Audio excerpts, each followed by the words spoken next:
Fala Fogão, tá começando mais um Radar Alvinegro, terça-feira, 18 de abril, dia de rodada dupla aqui no canal. Na hora do almoço, nossa tradicional resenha, por volta de 1h05, entrando ao vivo aqui. E além disso, às 22 horas, eu e Ricardo Azambuja, mais uma vez, para conversar com a galera do chat tudo sobre o Botafogo. Já fica o convite para que você possa, claro, participar dessas resenhas. Mas se não conseguir, lembre-se que a gente coloca as nossas resenhas no Spotify, Google Podcast e Apple Podcast para facilitar a vida da galera, né?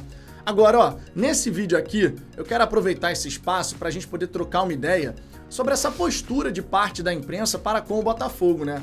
E eu digo parte da imprensa porque a gente sabe que existem jornalistas, instituições que até tratam o Botafogo com respeito. Pode não gostar, mas pelo menos o respeito existe. O que não aconteceu por parte da ESPN ontem, no programa Linha de Passe, que simplesmente ignorou a existência do Botafogo. E além disso, o Arnaldo Ribeiro, no canal Arnaldo e Tirone, quando ele foi fazer aquela avaliação da vitória do Botafogo para cima do São Paulo, virou e chamou o time do Botafogo de lixo. O Botafogo, inclusive, se manifestou em relação a essas duas situações e a gente vai trocar uma ideia sobre isso. Só que antes de mais nada, fica aquele pedido para você deixar o like, isso é importante, a plataforma funciona dessa maneira. Quando você deixa o like, você ajuda na distribuição do conteúdo. O canal Fala Fogão, portanto, segue crescendo. Se você não for inscrito, inclusive, se inscreva ativando todas as notificações para ficar por dentro de todos os conteúdos que a gente publica aqui no canal, beleza? Vamos começar do começo, né? O que o Arnaldo Ribeiro falou? Vou pegar a parte que mais nos interessa, né? Que ele falou um monte sobre o time do São Paulo, o trabalho do Rogério Ceni, mas sobre o Botafogo, sobre aquilo que nos interessa aqui nessa história, ele disse o seguinte: Rogério pôs um time mais ofensivo com as alterações no segundo tempo, ficou atacando com 5 ou 6. E o Luiz Castro, dane-se, ouvindo vaias, vamos jogar atrás, não vamos errar. É curioso um treinador que percebe que o time dele é um lixo e mesmo em casa sabe um ponto é diferente de zero. É o caso do Luiz Castro. Todas as vezes que jogou com o São Paulo, acabou com os 3 jogos, porque o São Paulo é um time ridiculamente previsível e o técnico tem a soberba da derrota. Essa postura do Arnaldo Ribeiro, um cara que se diz jornalista, é simplesmente lamentável. E o próprio Botafogo se pronunciou a respeito dessa questão, né? Abre aspas para o pronunciamento do Botafogo. Em tempos onde a necessidade de valorização das informações, esse tipo de comentário desqualifica e nivela por baixo a profissão que mais deve zelar por credibilidade enquanto formadora de opinião. Uma busca desgovernada e desrespeitosa por relevância, aquela questão do quero cliques, o que não se deve conquistar a qualquer custo. Não merecia nem resposta. O Botafogo é maior que isso. Lamentável o trabalho que precisa desse tipo de postura para ter audiência. Pois é, lamentável. E aí, meus amigos, não bastasse isso ter acontecido mais cedo, quando chegou na parte da noite, o Linha de Passe começando, e aconteceu a seguinte questão aqui. Na pauta do dia, vitória dos grandes cariocas, a pauta simplesmente ignorou por completo a vitória do Botafogo para cima do São Paulo. O Paulo Andrade, quando fez a introdução lá do tema, falou o seguinte: traremos o que foi essa primeira rodada do Campeonato Brasileiro. Qual dos 3 do Rio de Janeiro estreou melhor, hein? Estou falando dos que venceram, que conseguiram vitórias mais fortes. Aliás, foi a primeira vez que todos do Rio de Janeiro venceram na primeira rodada. Fluminense, Vasco ou Flamengo? Simplesmente ignorou a existência do Botafogo. Depois, nas redes sociais, ele vem a falar que me expressei mal, isso, aquilo. Eu, sinceramente, eu gosto do Paulo Andrade. Ele é um grande narrador, na Premier League manda bem pra caramba. Na minha opinião, um dos melhores narradores do futebol brasileiro. E aí fica aquela dúvida. Ele errou por conta da pauta que foi definida pelo programa, né? E aí foi seguir aquela questão que aparece ali, né? Na telinha para ele poder ler. Ou ele realmente quis falar o que ele falou. Foi lamentável a postura. E o Botafogo, mais uma vez, decidiu responder. Só que dessa vez de forma, né, irônica. Dizendo o seguinte, abre aspas, sabemos que o futebol não é o forte de vocês, então a gente ajuda a explicar. Quem vence uma partida é quem faz mais gols. Escreveu o Botafogo nas suas redes sociais.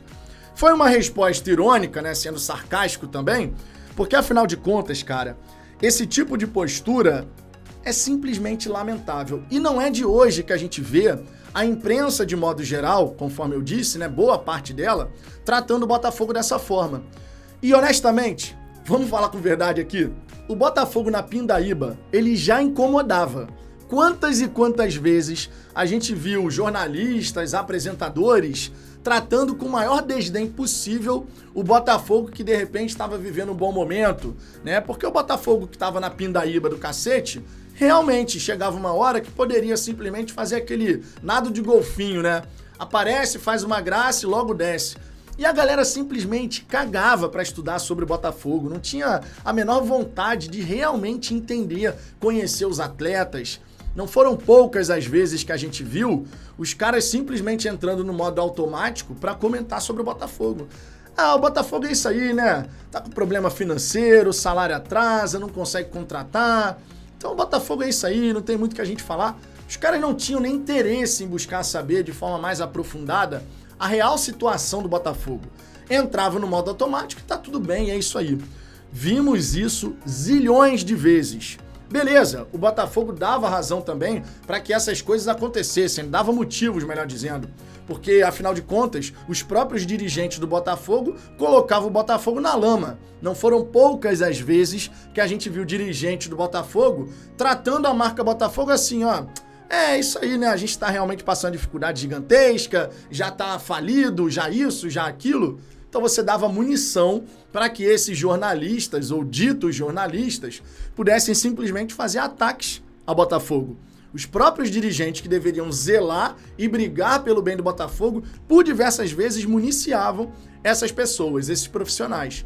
Só que agora o Botafogo está num processo de reestruturação, meus amigos. E se o Botafogo de outrora já incomodava, tu imagina o Botafogo se reestruturando. Tu imagina um Botafogo que hoje tem uma melhor condição do que o próprio São Paulo, do que o próprio Santos. Tu imagina o que isso significa para a imprensa 011. Aqui no Rio de Janeiro a gente sabe que tem a Flapress, né? A gente sabe muito bem disso por diversas vezes em vitórias do Botafogo. A vitória maiúscula foi tratada de forma minúscula, porque existe sim uma diretriz na imprensa carioca. Mas quando a gente olha também para outros mercados, outras praças do Brasil, como é o caso da imprensa 011, naturalmente os caras vão se morder, meu irmão, mas num nível que é surreal. É por isso que a gente vê uma pauta do Linha de Passe ignorando por completo o Botafogo. Por quê? Porque o Botafogo, que antes era ferrado, encaixou 4 vitórias seguidas para cima do poderoso São Paulo. Como é que pode o São Paulo perder para esse time do Botafogo 4 vezes seguidas? Que é isso? Pois é. Perdeu e vai continuar perdendo. Sabe por quê? Porque o Botafogo está nesse processo de reconstrução. E se nesse processo de reconstrução já tem profissional aí, dito jornalista, se doendo, vai se rasgar ainda mais. Porque o caminho que o Botafogo está trilhando não tem volta. O Botafogo gradativamente vai se reestruturando, vai conseguindo alcançar um outro nível. E esse nível vai subir cada vez mais. Eu falei no vídeo de ontem aqui, quando eu falei sobre as novas rotinas com as quais a gente deve se acostumar. Esse Botafogo pode mais. E o viés do Botafogo, de modo geral, a instituição, falando da SAF Botafogo, o viés é de alta, amigo. Enquanto o viés do Santos, o viés do São Paulo é de baixa. O São Paulo e o Santos estão passando por enorme dificuldade. O Botafogo contratou o Lucas Perry por $250 mil. Ninguém no São Paulo consegue entender como é que pôde os dirigentes do São Paulo liberarem o Lucas Perry por essa merreca, por essa mixaria. Pois é, não faz muito tempo o Botafogo estava do outro lado dessa mesa, aceitando qualquer coisa com o Pires na mão. Só que esse momento acabou, meus amigos. Se você quiser jogador do Botafogo, vai ter que colocar dinheiro na mesa. E o Botafogo tem capacidade para tirar jogadores dessas equipes. Só que para esses profissionais da imprensa 011, da própria Flapress, isso é inadmissível. Como é que pode o Botafogo, que estava aí na Pindaíba todo ferrado, como é que pode o Botafogo agora querer fazer frente aos outros times grandes do futebol brasileiro de forma bem educada? Coloca o dedo e rasga, porque isso vai acontecer cada vez mais. A grande realidade é essa. E ó, Nesse momento que existem ataques à SAF Botafogo, inclusive com matérias inverídicas, porque o Botafogo outro dia teve que se posicionar justamente porque existiu uma matéria do UOL, vocês lembram bem, dizendo que o departamento financeiro estava buscando treinador, o que o Botafogo rebateu prontamente e frontalmente, a gente está vendo que a gente tem que estar lá para ser o guardião do Botafogo, irmão. Nós temos que estar lá para sermos os guardiões do Botafogo. Isso não significa dizer que a gente não pode criticar, que a gente não deve cobrar, porque sim, cobrança faz parte de um time grande como é o caso do Botafogo. A cobrança ela sempre vai estar presente. Então sempre que for necessário a crítica construtiva de preferência, né? Porque crítica só por crítica não faz sentido, sinceramente. Aí é dar munição para os caras que querem descer a lenha do Botafogo. Mas a gente tá lá para criticar, para cobrar, é porque a gente quer o Botafogo dando uma resposta também em relação a isso, cada vez mais contundente. E essa resposta vai acontecer. Saiba do seguinte, esse Botafogo que a gente vai ver daqui a 1 ano, 2 anos, 3 anos, completamente reestruturado e que nesse processo vai melhorando cada vez mais, esse Botafogo vai fazer muito jornalista, meu irmão, subir as cuecas até a cabeça de tanta raiva. E a gente vai curtir essa jornada. A gente vai curtir demais ver o nosso Botafogo sendo mais uma vez respeitado e essa galera que gosta de desrespeitar a instituição realmente tendo que dar o braço a torcer e falar do Botafogo, queira ou não queira, porque o Botafogo vai estar nas cabeças. E quando você está nas cabeças, amigo, os caras que se rasguem, mas você tem que falar sobre os times que estão ali disputando as principais competições. Isso vai acontecer, eu não tenho a menor sombra de dúvida. Pode não ser na velocidade que a gente deseja, na velocidade que a gente gostaria, mas isso vai acontecer, é um caminho sem volta. E ó, tá mais do que provado. Para o Botafogo reconquistar o seu lugar de pauta e respeito na imprensa tradicional brasileira, na imprensa esportiva, vai ter que ser na base das conquistas e das vitórias. E elas chegarão, Fogão. Elas chegarão. Tenho dito, né? Fogão, era isso que eu queria falar nesse vídeo. Quero saber sua opinião sobre tudo isso. Então deixe seu comentário aqui embaixo. Sua participação é sempre muito importante. Na hora do almoço eu tô de volta, hein? 1h05 da tarde, começando a nossa resenha tradicional aqui no Fala Fogão. Beleza? Um grande abraço e até a próxima.